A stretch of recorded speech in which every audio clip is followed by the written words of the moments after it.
নরেন্দ্র ঠাকুরকে বলছেন, ভবনাথ পান মাছ ত্যাগ করেছে। ঠাকুর ভবনাথের প্রতি বলছেন, সে কি রে, পান মাছে কি হয়েছে? ওতে কিছু দোষ হয় না। কামিনী কাঞ্চন ত্যাগই ত্যাগ।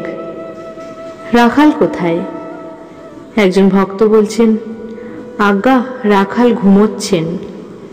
ঠাকুর সহাস্যে বলছেন, একজন মাদুর বগলে করে যাত্রা শুনতে এসেছিল। যাত্রার দেরি দেখে মাদুরটি পেতে ঘুমিয়ে পড়ল। যখন উঠল তখন সব শেষ হয়ে গেছে। তখন মাদুর বগলে করে বাড়ি ফিরে গেল। একজন ব্রাহ্মভক্ত ঠাকুরকে প্রশ্ন করছেন, মহাশয়ের পাঞ্চদশী দেখা আছে? ঠাকুর বলছেন, ওসব একবার প্রথম প্রথম শুনতে হয়। প্রথম প্রথম একবার বিচার করে নিতে হয়, তারপর সাধনাবস্থায় ওসব শুনতে হয়। তাকে লাভের পর জ্ঞানের অভাব থাকে না। মা রাস ঠেলে দেন। প্রথমে বানান করে লিখতে হয়, তারপর অমনি টেনে দাও। সোনা গলাবার সময় খুব উঠে পড়ে লাগতে হয়।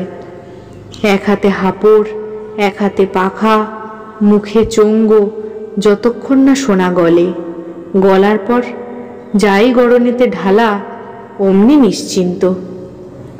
শাস্ত্র শুধু পড়লে হয় না, কামিনী কাঞ্চনের মধ্যে থাকলে শাস্ত্রের মর্ম বুঝতে দেয় না।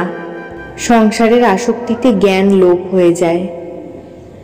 ঠাকুর ব্রাহ্ম ভক্তদের সহিত শ্রীযুক্ত কেশবের কথা বলিতেছেন। কেশবের যোগ ভোগ, সংসারে থেকে ঈশ্বরের দিকে মন। একজন ভক্ত কনভোকেশন সম্বন্ধে বলিতেছেন, দেখলাম লোকে লোকারণ্য।